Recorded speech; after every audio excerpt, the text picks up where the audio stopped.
A pandemia mostrou que a gente não tem, em nenhum lugar do mundo, salvo raras exceções, a gente não tem políticas públicas de saúde, né? Saúde pública, saúde coletiva, a gente não tem políticas de saúde suficientes, adequadas, decentes, salvo raras exceções, né? E eu estou falando só da América Latina, obviamente, que a situação na América Latina e no Brasil é muito ruim. Na África nem se fala, né? A África não é nem comentada, né? Parece que a África nunca existe. Mas países da Europa também, né?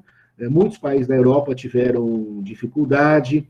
Os Estados Unidos não tem um sistema público de saúde. O Obama tentou, né, implementar um sistema público de saúde lá nos Estados Unidos, conseguiu fazer algo muito parcial. O SUS aqui no Brasil é muito melhor, apesar de estar sendo destruído, né?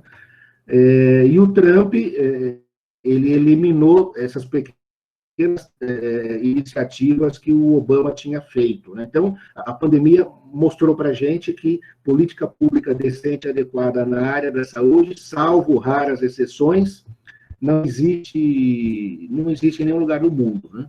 Eu não sei se vocês conhecem, tem uma ONG inglesa, essa ONG inglesa ela tem base no Brasil, mas também em vários outros países, chamada Oxfam, né? Quem não conhece, eu vou colocar aqui no chat, Oxfam. Quem não conhece, assim, teria de acessar os estudos que essa ONG produz. E eles nos fornecem números bastante interessantes que ajudam muito a gente a fazer análise, né? Um dos números um número, eles têm um número exato, né? O mundo tem 2.153 bilionários, 2.153 bilionários, né? Ou seja, 2.153 pessoas ou famílias. Essas pessoas, um pouco mais de 2.000 pessoas, possuem mais riqueza do que 60% da humanidade. 60% da humanidade é aproximadamente 4 bilhões e 600 milhões de pessoas, né? O Brasil tem 212 milhões de habitantes. Estamos falando de 4 bilhões e 600 milhões de pessoas. Então, 2.000 pessoas, 2.100 pessoas, têm mais riqueza do que 60% da humanidade, 4,6 bilhões de pessoas. Em termos de percentual, né, 2.153 pessoas, é 0, seguido de mais 6 zeros, 3%, né? 0,0000003% da humanidade possui mais riqueza do que 60% da humanidade. Obviamente que numa realidade como essa, é impossível você ter educação de qualidade, moradia de qualidade, transporte de qualidade e saúde de qualidade, né? É impossível, né? A corrupção é um problema? A corrupção é um problema no Brasil e em qualquer outro lugar do mundo, mas não é o principal problema, né? O que a mídia passa diariamente para a gente há décadas, né, é que o principal problema do Brasil é a corrupção, e também, talvez, do mundo. Não é verdade. Não é verdade. Isso é uma forma de desviar a nossa atenção. Obviamente que ninguém quer corrupção tem que acabar, isso é óbvio, né? Mas não é o principal problema, né? Não é, por exemplo, o principal problema da saúde. Tem muita corrupção na saúde no Brasil, no SUS? Tem, né? Muita gente desvia dinheiro do SUS e prejudica o SUS, né? Mas não é, eu gostaria de sublinhar isso, não é o principal problema. O principal problema, repito, é a extrema concentração de riqueza. Tem um outro dado. Então, vejam que essa informação de 2.100 bilionários, que tem mais riqueza do que 60% da humanidade, isso já explica muita coisa, né? Um outro dado também da Oxfam é que em 2017, e isso serve para a atualidade, 82% de toda a riqueza que foi produzida no planeta foi para 1% da população do planeta, né? Então, é impossível você ter um mundo decente, né? Um mundo sem massa de miseráveis e famintos e de pobreza. É impossível você ter um mundo sem isso, com essa condição. E isso vai produzir, isso produz, né, as periferias, isso produz as favelas, né? E é interessante, então, essa pobreza e essa miséria não é causada pela falta de riqueza, é causada pela concentração. Se a gente fizer uma conta muito simples, pegar o PIB mundial e dividir pela população mundial, o PIB mundial está em torno de 80, e dividir pela população mundial, a mesma coisa no Brasil, cada família, se você divide igualmente, cada família de 4 pessoas teria uma renda mensal de aproximadamente R$ 10.000. Se tiver 5 pessoas a família, já é mais 2.500. Né? 6 pessoas mais 2.500. Então, a família de 4 pessoas é uma família, é o número médio, né, da quantidade de pessoas numa família, número médio. Então, uma família de 4 pessoas teria uma renda mensal de R$ 10.000. Essa renda mensal de R$ 10.000 para 4 pessoas seria, sim, suficiente para resolver todos os problemas. Moradia, habitação, saúde, educação, seria suficiente, acabariam. Né? Os principais problemas da humanidade acabariam. Então, não existe falta de riqueza. Repito, ela é pessimamente distribuída. E isso vai criar favela, claro. Né? Isso vai criar periferia, isso vai criar desemprego, isso vai criar analfabetismo, e aí vai. Bom, no começo, né, da pandemia, a gente achava mesmo que esse vírus seria um vírus democrático, né? Mas com o passar da pandemia, a gente viu que não é um vírus democrático. A Daniela mostrou isso para a gente, né? Se vocês acessarem boas fontes de informação, vocês vão ver que não é um vírus democrático, né? Ele está atingindo quem é mais pobre, vai ter um impacto maior, né? Quem consegue... A Daniela estava falando, né? Num cômodo, 15 pessoas, que distanciamento você vai fazer? Né? A pessoa está com o coronavírus, né? Tá sofrendo com a doença, mas tem que trabalhar, né?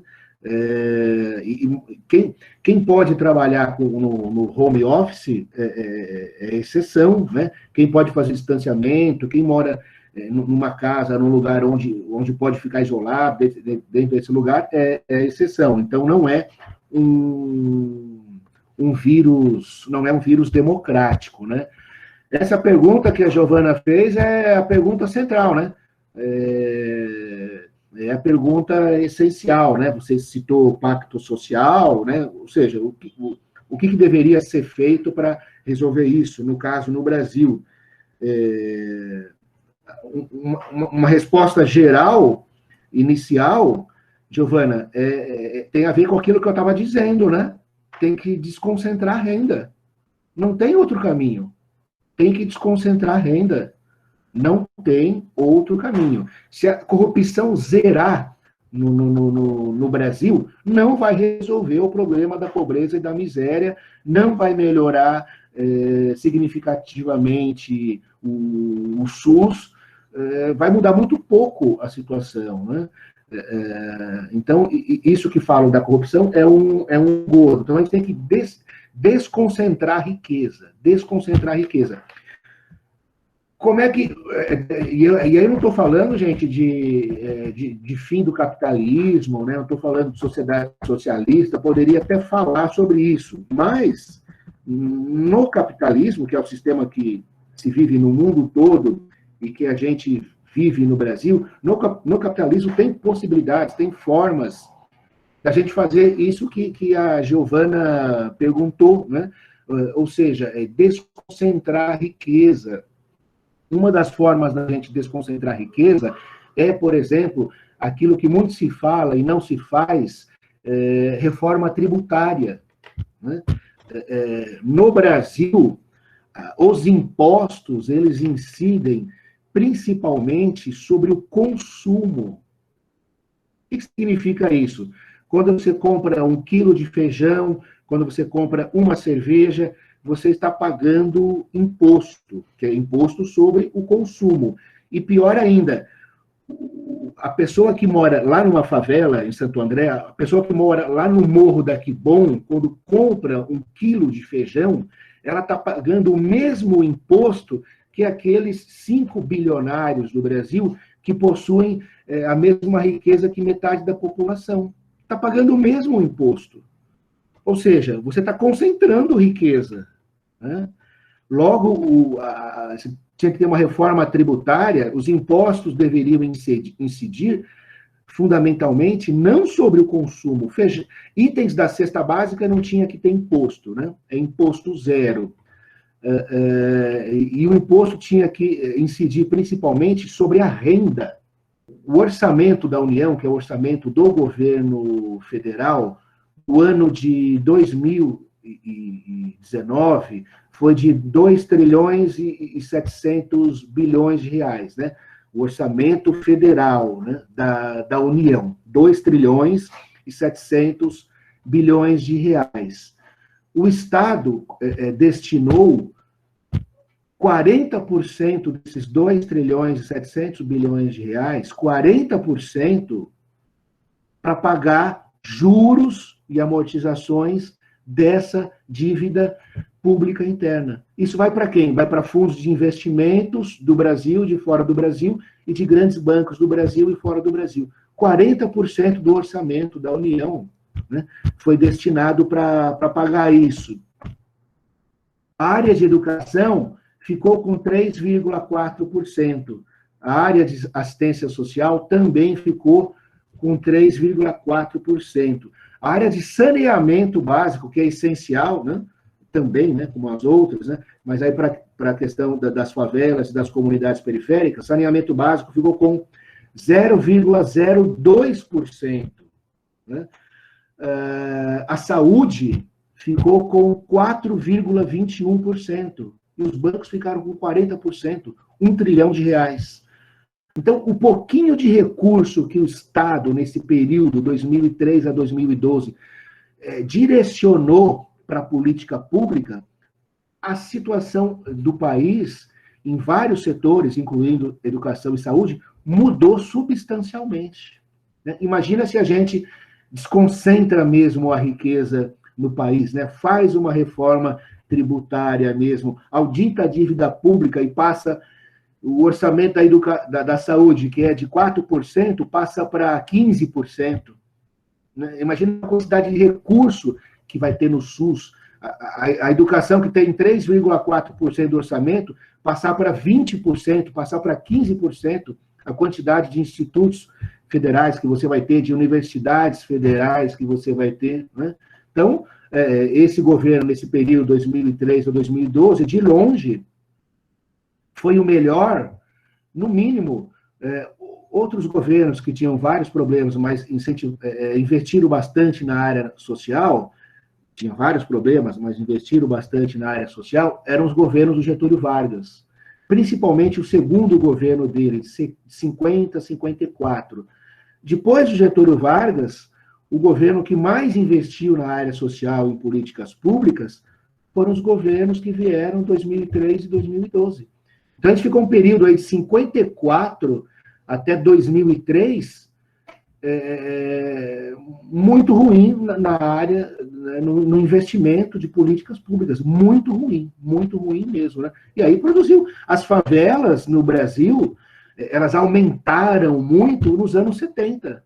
Anos 70, anos 80 e anos 90. Nessas 3 décadas. Né? Então é isso, gente. Muito obrigada. Obrigada mesmo por esse momento, Eduardo. Obrigada por ter aceito. Boa tarde. Eu que agradeço.